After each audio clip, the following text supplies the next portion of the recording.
Anne, tu es la directrice musicale sur ce projet des Fâcheux ici à Grignan dans le cadre des fêtes nocturnes. Est-ce que tu pourrais nous parler de la musique? Parce qu'on parle de comédie-ballet, mais une comédie-ballet sans musique et sans musicien, ça n'est pas possible. Alors, parle-nous un peu de cette musique. Oui, alors c'est une musique donc écrite très rapidement pour les Fâcheux par Pierre Beauchamp, qui était maître à danser, qui était maître de danse du roi depuis 20 ans, qui avait dansé avec le roi en personne et qui, comme souvent les maîtres de danse de l'époque, composait le cas échéant la musique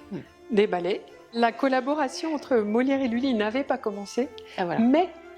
Lully aurait composé la courante chantée par le fâcheux Lysandre, qui est donc ce fâcheux courtisan imbu de sa mélomanie.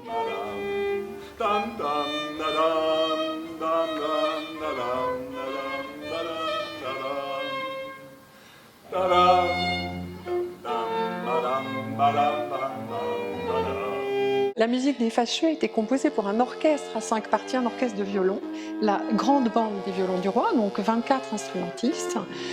pour Vaux-le-Vicomte. Et puis elle a été reprise dans de très bonnes conditions matérielles aussi très vite à Fontainebleau. On sait qu'à la ville, Molière ne disposait que de 4 violons, donc la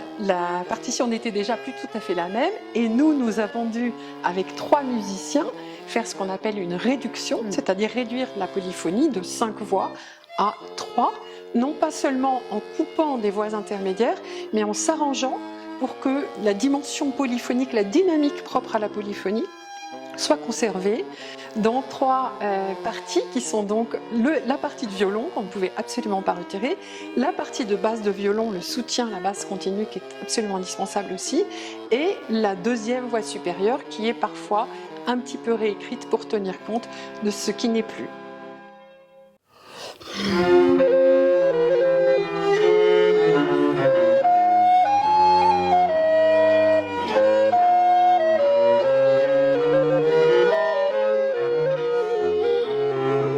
La merveille avec ces musiciens était qu'ils étaient polyinstrumentistes, qu'on a pu varier les couleurs en faisant jouer violon et flûte à bec en deuxième voix, ou au contraire passant au-dessus du violon pour des tonalités plus champêtres,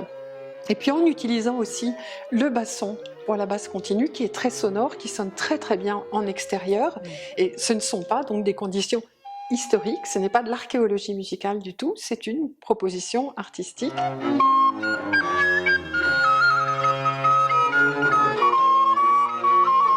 On a la chance d'avoir une partition parce que les Fâcheux ont été considérés très très rapidement comme un spectacle royal du fait de cette appropriation par Louis XIV de la pièce dès 3 semaines après la création à Fontainebleau, et la partition a été copiée pour la Bibliothèque royale seulement 20 ans après la création. C'est une source postérieure, mais c'est la seule qu'on ait.